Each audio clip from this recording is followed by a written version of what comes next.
Let's begin. Okay. The first question is for Katherine Culbert. Could you introduce yourself to the audience, letting us know why you chose to run for Texas Railroad Commissioner and what qualifications or qualities make you the right choice for voters in the upcoming election? Excellent. Thank you so much, Virginia, for having us all here tonight. As mentioned, my name is Katherine Culbert, and I am running on the Democratic ticket for Railroad Commissioner. And I am running because I am a chemical engineer. I work in oil and gas as a process safety engineer.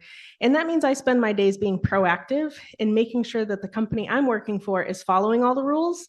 And I get really, really frustrated when I see the Railroad Commission not enforcing all of those rules and not holding everybody to the same standards. I've been doing process safety for over 20 years. And, I'm as a part of the industry, I understand the technical aspects behind it, which our current commissioners don't have a lot of technical expertise when it comes to the industry that they're supposed to be regulating. So that's a little about me and why I think I would make a great railroad commissioner. Thanks. Thank you, Ms. Culbert. We'll move on to Hawk Dunlap. I'm Hawk Dunlap. Good evening, everybody. I am a sixth generation Texan. I'm fourth generation in the oil and gas business.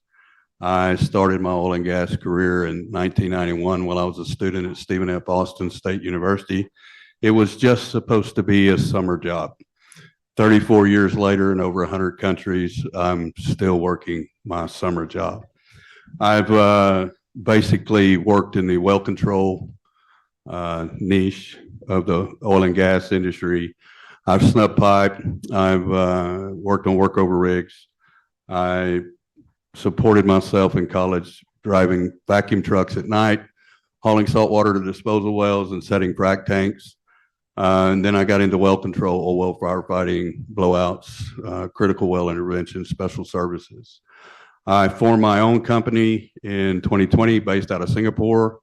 I got to Texas by happenstance in November of 2021 and was called to respond to the Crane Geyser in Crane County in January of 2022. Since that time, I have excavated over 150 wells in Texas that were allegedly plugged and have found that the majority of them are not plugged and are leaking. Have also excavated 4 wells that the Railroad Commission had plugged under the Orphan Well Program, and they too are leaking. So I'm very technically qualified to lead the Railroad Commission. There's not a lot that they can do that I can't pick apart and say that they're doing it wrong. And I think we need some integrity and experience in the agency. Thank you. Thank you. Mr. Espinosa. My name is Eddie Espinosa, and I'm the Green Party candidate for Texas Railroad Commissioner. I'm running with the Green Party because unlike the Republicans and Democrats, Green Party candidates don't take campaign contributions from the oil and gas industry, lobbyists, or PACs. So we have the freedom to tell the truth and serve the citizens of Texas instead of big money donors. With all due respect to Katherine and Hawk, I'm proud that I don't work in the oil and gas industry, and I don't take any income from the industry, so I would be able to be a fair and neutral regulator. For 26 years, Texas entrusted me with its most precious resource, our children, as an elementary classroom teacher. Now I'm retired from teaching, but I am still inspired to work for my students and their families and for all Texas kids. And that's why I'm a climate and peace activist. Now, someone is missing in this room, and I don't have to tell you who that is. Our Republican opponent, incumbent Christy Craddock, is not here. Christy and her father get millions of dollars in oil and gas income, and she also gets millions of dollars in donations from the oil and gas industry. She has held this seat for 12 years, and if reelected, that would give her a total of 18 years regulating the oil and gas industry in the state. Again, as a Green Party candidate, I am taking no donations or income from the oil and gas industry.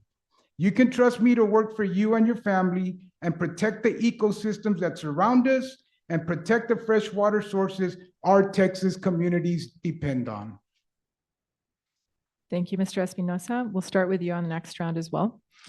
What would you do to ensure that utility bills remain affordable for Texans, considering the impact of extreme weather events like Winter Storm Uri on the cost of natural gas and electricity? Okay, can you repeat the question again, please? Sure. What would you do to ensure that utility bills remain affordable for Texans, considering the impact of extreme weather events like Winter Storm Uri on the cost of natural gas and electricity? Okay, this can't be emphasized enough. A fast transition to renewable energy isn't just essential for our climate and environment. It will help our energy costs too. Texas Republicans have controlled the Railroad Commission for the past 30 plus years, and it is time for new, unbiased leadership. Please don't vote for the Republican or the Democrat. With global warming accelerating, our state will have less winter storms, so we can worry less about freezing. We'll be facing tropical storms, droughts, heat waves, and heat domes as we have experienced already. Okay. Thank you. Mr. Dunlap?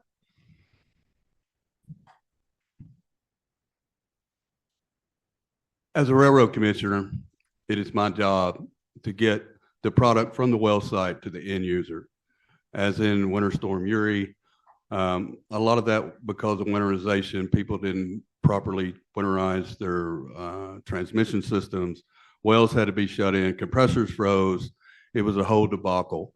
Senate Bill 3 came through in 2021, I believe, and they mandated that winterization be implemented throughout all the critical infrastructure of the oil and gas industry.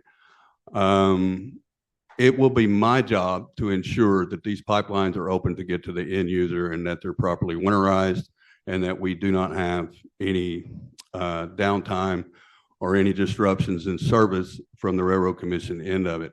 If that means that I have to get out in a four-wheel drive pickup truck and help producers get lines unfrozen, it's nothing that's not within my power to do so.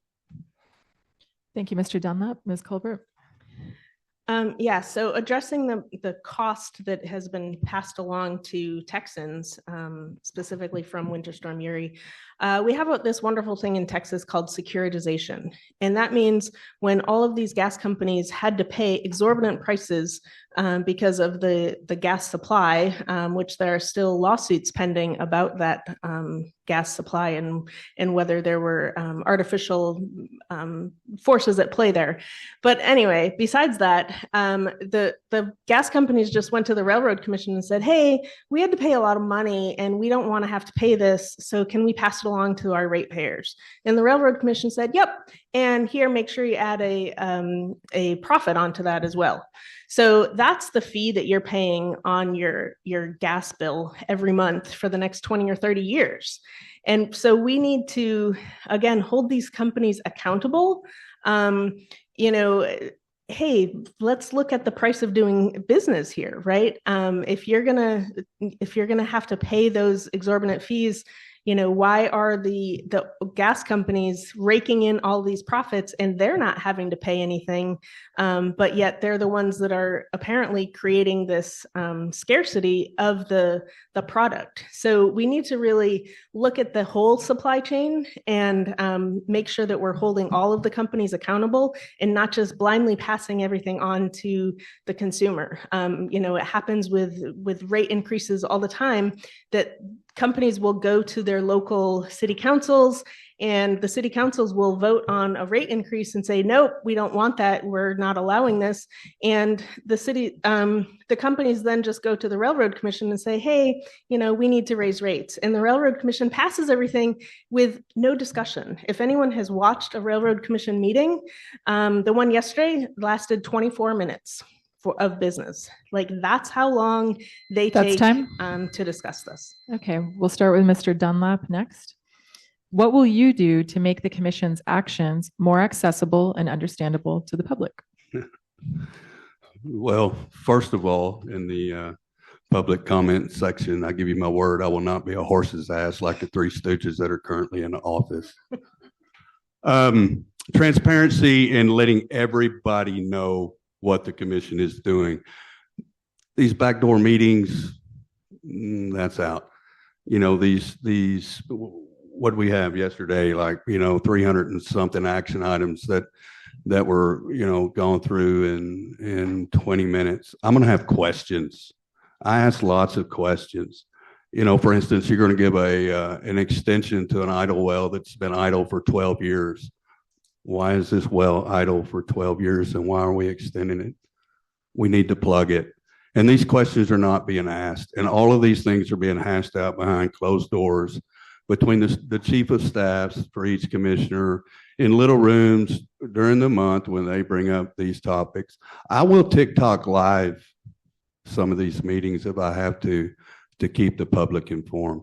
I don't understand why they will not go ahead and put everything in English and Spanish. Texas is a bilingual country, and we should make sure that a state agency caters and informs both English speakers and Spanish speakers. I think that the agency needs to be far more transparent and less secretive in what it is. And what I'll bring to the table is everybody will know what I'll be working on at the time. Thank you, Mr. Dunlap. We'll move on to Ms. Culbert. Yeah, I agree with a lot of what Hawk said. We do absolutely need more transparency at the Railroad Commission. I mean, a 24-minute meeting to once a month to regulate the entire oil and gas industry in a state of, the size of Texas is ridiculous. And I will follow the same ideas. I was on my HOA board a few years ago, and one thing that the president kept bothering me about was, Katherine, you ask so many questions. Why can't you just vote on this? And again, that's one of those things like, no, you need to ask questions. This is a big deal and it affects a lot of people, and we need to understand that. Why are we giving a flaring exception? What is this affecting? How is this affecting the community? What additional greenhouse gases are we releasing into the atmosphere? How is this affecting everything? We need to be asking those questions, not putting everything on a consent agenda where we've decided already before we even walk in the room how we're voting on everything. And like Hawk said, yes, we need more language justice, and not only English and Spanish. As an example, in Houston, the League of Women Voters published their voter guide in 4 languages, and that's just in the city of Houston.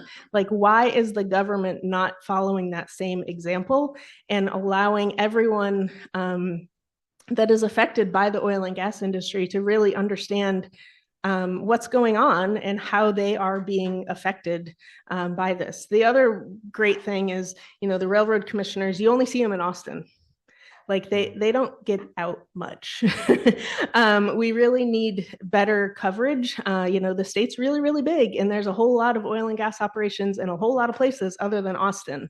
We need to allow people to access the commissioners and access the commission meetings in a much easier way than having everything based in Austin. Thank you, Ms. Culbert. Mr. Espinosa?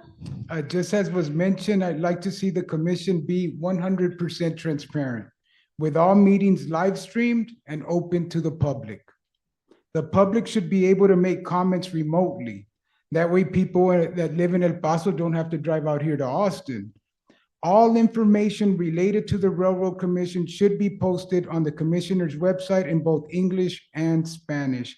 And as was mentioned earlier, Texas is a bilingual state, so everything should be accessible in Spanish and other languages spoken in our state, as Ms. Katherine mentioned. As a commissioner, I'd be accessible in Spanish too. Estoy aquí para servir al pueblo latino y a todos los tejanos. We will engage openly with the media to provide regular updates on our progress and challenges, and use the commissioner's seat to raise public awareness about the urgent realities of global warming. and the threats to our drinking water caused by fracking and oil and gas extraction. Thank you, Mr. Espinosa. The next round will start with Ms. Culbert. What changes would you support to prevent risks to groundwater quality from oil and gas operations or underground injection? First, we need to stop injecting wastewater into the ground. We need to pull back all those permits and just stop it.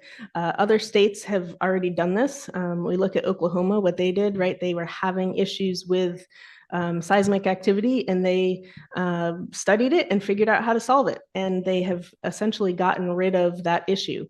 So why are we thinking that we have to be these wildcatters like we are in Texas, and we can't listen to what anybody else says, and we're not going to, listen to anyone else's research, then we need to do it ourselves? No, we need to look at, sharing best practices. That's an industry standard.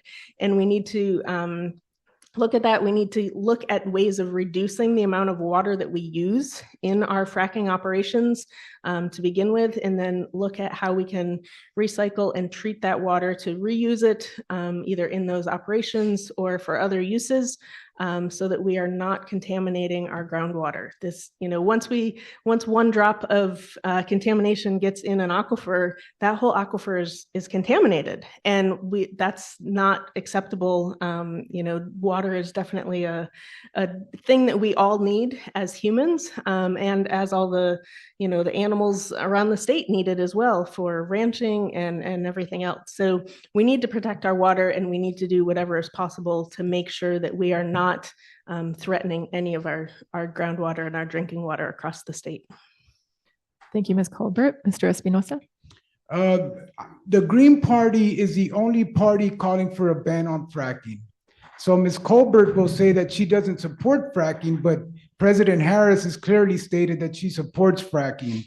Now, this is not going to happen overnight, but we need to transition away from fracking, and we need to transition away from injecting poison into Mother Earth. The oil and gas industry calls the water they ruin produced water, but a better term for it is toxic water. It's full of chemicals and salts, and sometimes it is radioactive. The water needs to be recycled, cleaned, tested, and monitored. Rather than wasting and poisoning all that so-called produced water and then injecting it underground, which puts our aquifers at risk and destabilizes the land, we just need to regulate a requirement for water recycling and filtering. All that stands in the way is Tom Craddock, who's been a Texas legislator for 55 years, and Christy Craddock and the other oil insider Texas Republicans. What's sad is that Texas isn't just injecting our own toxic produced water underground. Our state also made deals with Louisiana, Oklahoma, and New Mexico to dispose of their wastewater into Texas injection wells. This must stop. We've already lost 3 aquifers in the Permian Basin in West Texas, and we're not getting those aquifers back. So we need to learn from the mistakes that were made in the Permian Basin, and we need to prevent other parts of Texas from suffering the same fate. Thank you. Thank you, Mr. Espinosa. Mr. Dunlap? I think we can all agree that the injection of produced water has got to stop. How exactly are we going to stop it? That's going to be the industry challenge. The good news is there is technology out there that can actually treat the water and get it down to where it is suitable for agriculture use. And it's been happening for a good while. We do not have a mandate or a mechanism in Texas to force operators to do this to the produced water. This is the most preferred option to me, is recycling of water, reuse, get away from the use of our groundwater for oil and gas operations. We've got to do something with the water. Texas is going to produce oil and gas for many years to come. But every time that we produce oil and gas, we're also going to produce a considerable amount of water. And we have to do something with this water. And returning it back to the ground is just not working for us. Case in point, the Toyo blowout that's been going on for 3 weeks now. plus all the other zombie wells that I've been working on for the past almost 3 years. A lot of this is attributed to produced water injection. So we have the technology, we need the mechanism to recycle the water, and we need to get away from using our groundwater. Another option would be, let me tax producers $1 a barrel for every barrel of produced water that they inject. In Reeves County alone, they injected 1 billion barrels of produced water in 2023. I can plug a lot of wells with $1 billion. Thank you, Mr. Dunlap. The next round will start with Mr. Espinosa. What is your stance on the role Texas should play in addressing climate change, and how does that align with the Railroad Commission's responsibilities? Can you repeat the question again? What is your stance on the role Texas should play in addressing climate change, and how does that align with the Railroad Commission's responsibilities? Texas has a moral obligation to protect the climate for our kids and future generations. That's not happening right now. The storms hitting Texas are getting bigger, more powerful, and happening more often. Climate change is real. We are feeling the effects now, and the storms, the summer heat, the droughts, the crop failures will only get worse. Global warming is not only happening, the rate at which it warms is accelerating. The most important thing we can do to slow the rate of global warming is to quickly transition away from fossil fuels. We must transition away from burning oil and gas for energy. That doesn't mean the oil industry will be over. We can still use oil for plastics and many other industrial uses. I don't want to put people like Hawk and Katherine out of work. But the oil they extract can't be burned anymore. We've maxed out our carbon credit card. Whatever carbon is left needs to stay in the ground.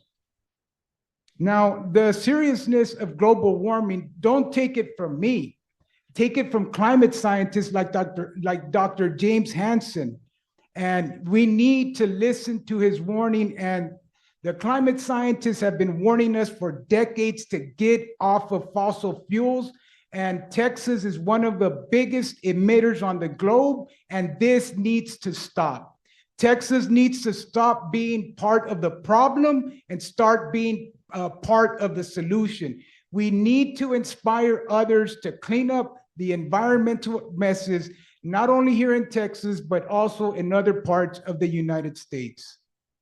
Thank you, Mr. Espinosa. Mr. Dunlap. Eddie, if you put me out of work, I always wanted to be the night cook at Waffle House anyway. So I've got a backup plan. Oil and gas, historically, yes, we have problems. You know, we have fugitive emissions. And one of my pet peeves is flaring. And it's not so much that you see the flaring, but the waste of our natural resources. And we need more takeaway capacity, and we need another market for our gas. And this is how we're going to open it up for everyone.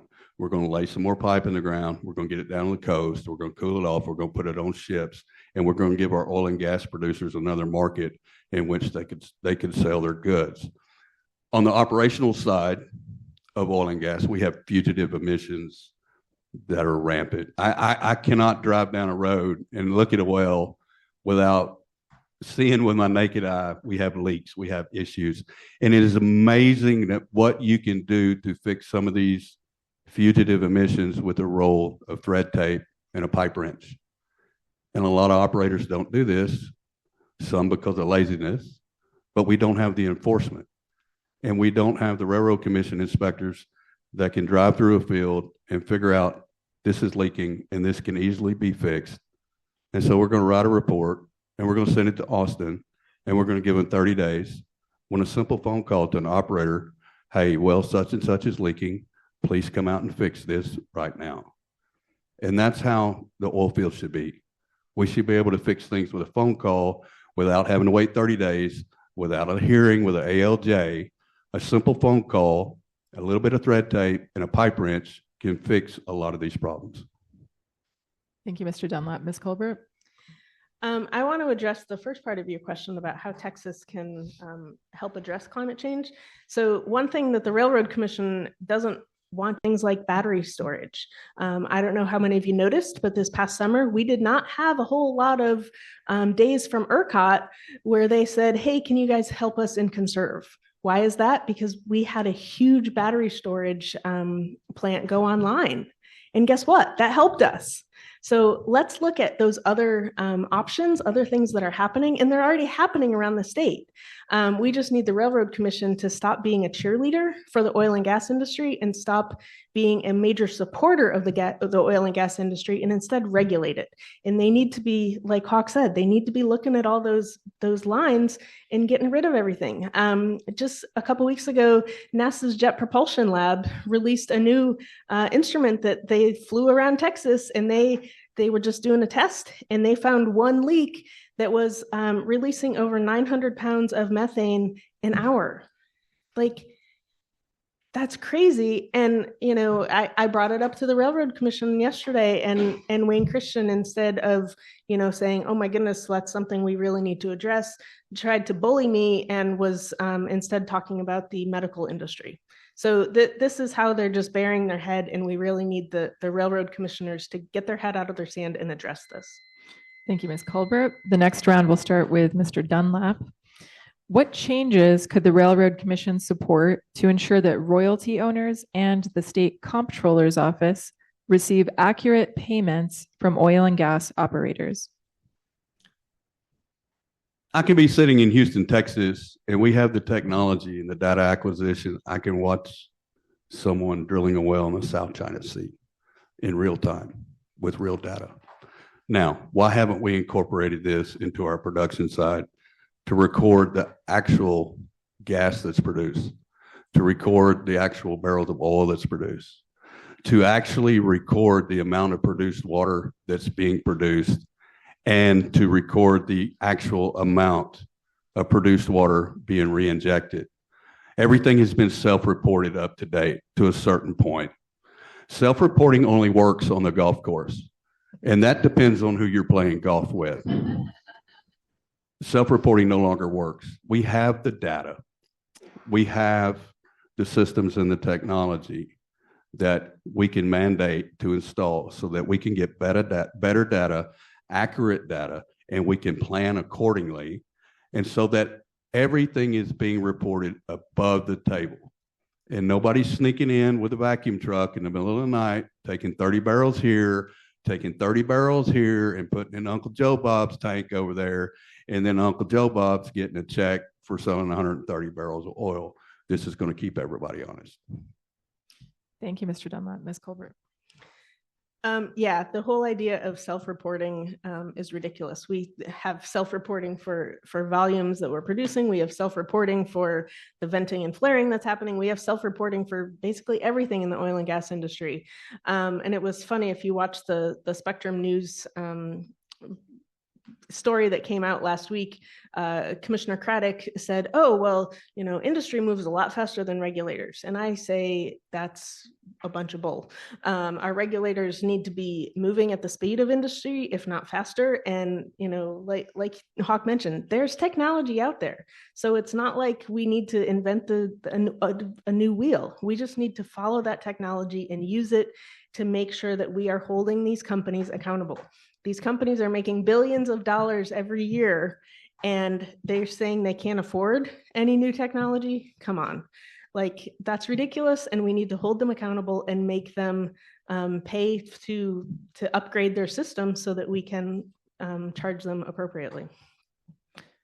Thank you, Mr. Espinosa. The current royalty scheme is complicated and poorly regulated. The fox is guarding the hen house, with oil and gas operators on an honor system to pay fair royalties. Right now, it is far too easy for the operators to run things to benefit themselves. The situation is like the Railroad Commission itself, with oil and gas industry insiders on the commission running things to benefit themselves instead of protecting our soil, water, and air from contamination. Short term, more inspections and outside audits could help the royalty system be more fair. Increasing transparency with real-time monitoring could also improve things. But long-term, we need to help the fossil fuel industry transition to clean, renewable energy. They're not fossil fuel companies, they're energy companies. So we need them to, we're going to need them to be around to clean up the messes they caused, because they're going to be the experts at plugging and decommissioning and cleaning up these wells and oil and gas infrastructure. So oil and gas royalties will be a thing of the past. That might sound radical, but look at the huge storms that hit Florida the past few weeks. Global warming will only worsen. What is radical is continuing with our current system when scientists and Mother Earth are clearly telling us we need to stop our fossil fuel addiction and prepare our civil infrastructure for the challenges that global warming will inevitably bring. Thank you. Thank you, Mr. Espinosa. The next round will start with Ms. Culbert. What initiatives would you take as Railroad Commissioner to improve pipeline safety? Pipeline safety is one of those things that's near and dear to my heart. I've worked for pipeline companies before, and the PHMSA, under the DOT, has currently, they have some pipeline safety regulations that are right now voluntary, and we need to make those mandatory here in Texas. And one of the things I think about when I think pipeline safety, especially recently, I think of the pipeline fire that happened in Houston less than a month ago. And the safety around that valve was a chain link fence. That was the only security that they had around that. And what I do every day is process safety. And a lot of that is what's called a process hazard analysis. I sit down with other engineers and maintenance folks and operations folks, and we talk about, okay, let's look at our operations. What could go wrong? Let's figure out what could go wrong, what the impact is going to be, and then how we're going to prevent that from happening. So how we're going to prevent that from happening, how we're going to prevent that, those impacts from impacting people, so that we're not killing people, we're not starting fires, we're not forcing people out of their houses for a week. Thank goodness that fire that happened in Houston, there was no one at the park that morning, which was right next to that valve that got hit. So we need to enforce those pipeline safety regulations that are coming down from PHMSA and that have already been in place for a lot of, like, the refineries and the gas plants as well. And one of those is looking at, what could happen, and let's make sure that it doesn't before it happens, rather than fixing it later. Thank you. Mr. Espinosa? Well, first of all, we must hire more inspectors. Texas is home to a staggering 460,000 oil and gas and wastewater injection wells. Yet as of last April, we only have 187 inspectors with 38 positions currently unfilled. That breaks down to approximately 2,500 wells per inspector. Additionally, with 400,000 miles of pipeline to oversee and only 72 inspectors plus 29 vacancies, each inspector is responsible for about 5,500 miles of pipeline. They need to pay the inspectors more and give them competitive salaries so that the oil industry insiders who know how to handle business around oil and gas infrastructure get the positions to inspect the oil and gas wells and the fossil fuel infrastructure. We can also use technology for real-time monitoring to catch problems like satellites and drones. All the pipelines need to be mapped, and the old decommissioned ones need to be torn out. But we must be very clear. There is no such thing as a safe pipeline. Moving around oil and gas to burn as fossil fuels is dangerous to our climate and our health. We must identify methane leaks, not only for safety issues, but also to prevent releasing more methane into the atmosphere. Long-term, as Catherine has mentioned, we must transition away from pipelines altogether and have 100% clean renewable energy like solar, wind, and utility scale batteries. Sometimes people say, we can't use renewable energy. Sorry, that's a silly excuse. That's time. Okay, thank you, Mr. Espinosa. Mr. Dunlap. When I win the seat on the commission, I'm not going to have to worry about pipeline safety because Catherine's going to be looking after that, and I'm going to be plugging orphan wells. So that's going to be a relief. We do have pipeline issues here in Texas, like the GIS system and the Railroad Commission. There are wells in Texas that God does not know about. There's also pipelines in Texas that God missed the memo on. And I have firsthand experience with that, digging up a plugged well, and there was a pipeline that was not marked, and it ruptured. Nothing really happened, but we did investigate, and nobody knows whose line that is or was, and if it had product in it or not. But luckily, everything went okay. These are some of the issues that we're going to have. We're going to have to identify stuff. People are digging holes every day. We have people with houses built on wells. We have people living near pipelines. Those folks down in Van Horn, they're building a pipeline. It's 1/10 of a mile from a neighborhood, and the Railroad Commission said it's not our jurisdiction.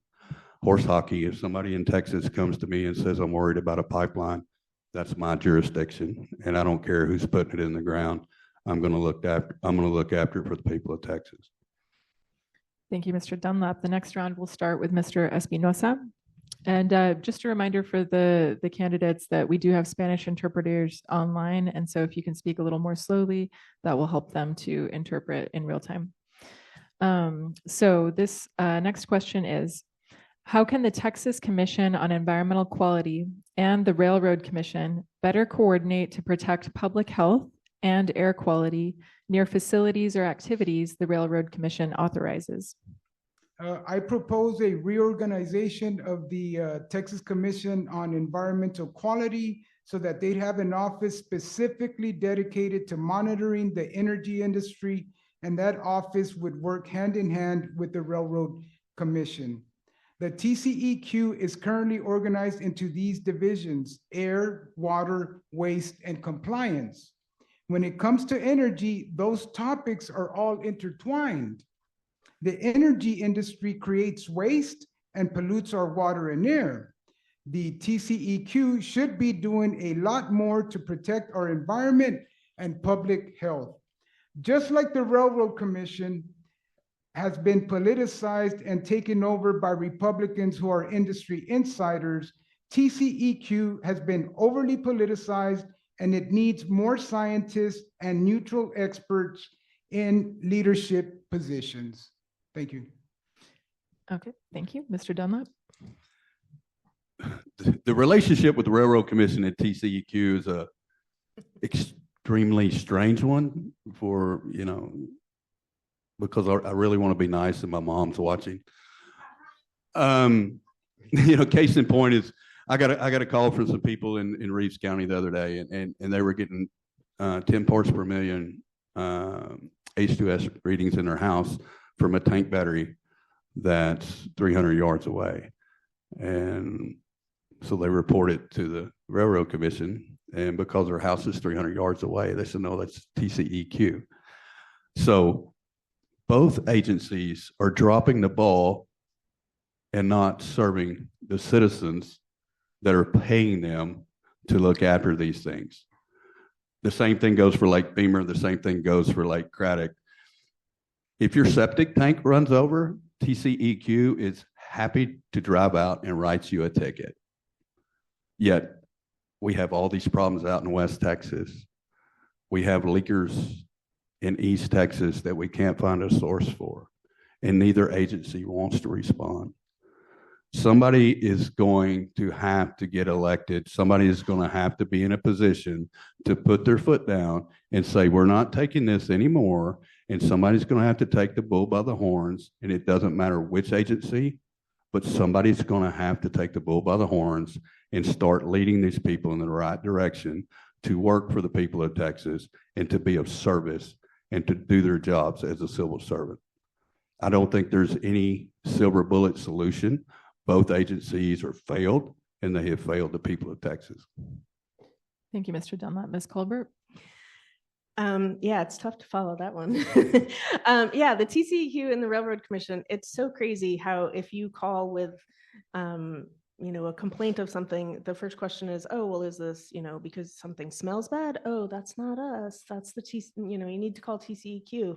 And instead of, like Hawk says, like somebody needs to step up and just take ownership of it. I know when I worked for the pipeline company, we used to get notifications all the time of, hey, you need to go look at this, somebody's been complaining about it, but there's no like follow-up on it. There's no holding those companies accountable.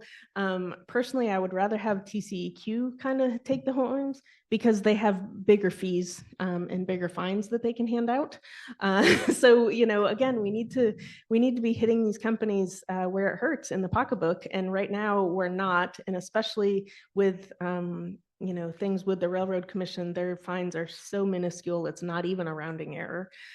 So we need to increase our fines, and we need to have the TCEQ and the Railroad Commission really work together, whether it's, combining and having one office that addresses all of these complaints from the people around Texas, or whether it's, having one of the agencies say, okay, we're going to take the lead on this. But we really need to have a better understanding, because right now the people of Texas don't know who to call. And they call one agency and they say, oh no, it's not us, you have to call somebody else. And that's just giving everybody the runaround. And that's not the way to govern. That's not the way to serve the people of Texas. Thank you, Ms. Culbert. The next round will start with Mr. Dunlap. What role do you see renewable energy sources playing in Texas's future economic landscape? And how do you expect that to affect the way the Railroad Commission carries out its mission? First and foremost, I'm energy agnostic. I think we need all forms of the energy, and it doesn't matter where it comes from. We have great natural resources as far as natural gas, coal. We also have wind and solar, which are getting more and more recognized as a go-to energy. With Texas growing at the pace that it is, we cannot be picky about which source of energy that we get our energy from. If it's oil and gas, fine. If it's renewables, fine. Eventually, somewhere down the road, not in my lifetime, maybe not in my children's lifetime, but we may be at the end of the road for oil and gas, but not anytime soon. They still play a major role in our sources of energy while our wind and our solar grow. The concern that I have and what I'm foreseeing is, who is regulating the renewables? Who is going to write the book on how you retire these assets? In 40, 50 years down the road, are we going to have an orphan wind farm problem? Are we going to have an orphan solar plant problem? Are we going to have all of these batteries that need to be recycled and reused?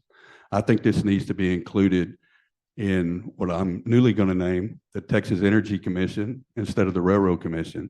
All of this needs to be brought into the umbrella of the Texas Energy Commission. And it all needs to have some sort of regulation, some sort of policy and procedures for operating and for decommissioning. And I think this will be all brought in under the Railroad Commission or the Texas Energy Commission. Thank you. Ms. Culbert? Yeah, as I already mentioned, we are leading the states in wind and solar installed generation here in Texas, and we need to allow that to continue. I will call off one thing that you said. I don't think we need to continue with coal, definitely. We really need to be transitioning towards cleaner energy sources, and although I do believe that we need a lot of forms of energy, we don't need coal. We need to close that down immediately. And yeah, how does the Railroad Commission play into this? Right now, they don't, and I think I'm a little bit thankful for that, because our three commissioners are so unbelieving in climate change and unsupportive of any other industry other than the oil and gas industry. I agree. I think that we should have, we need to rename the Railroad Commission, and having it called, something like the Energy Commission, and then pulling renewables under that would be great if we had commissioners that actually followed science and would follow and would support all forms of energy, not just the oil and gas. I'm afraid that if we did pull them all together right now, the commissioners would do everything possible to get rid of the oil and gas and the battery storage gains that we've already made here in Texas. So we need those. ERCOT's done all these studies of how much electricity we're going to need. We need more electrons here in the state, and we need to support renewable resources as well as the oil and gas while we transition to those cleaner energy sources. Thank you, Ms. Culbert. Mr. Espinosa. Renewable energy is essential for a sustainable economic future. Not only is renewable energy the only sustainable option for our climate, but it is also more affordable than other types of energy. I just want to mention, I've had solar panels on top of my home since 2014, and those things are up there, and they're probably going to be up there for another 20 years. So that's 30 years of free energy from the sun.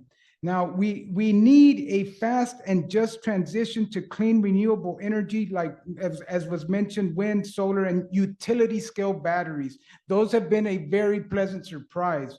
And we also need to regionalize energy production.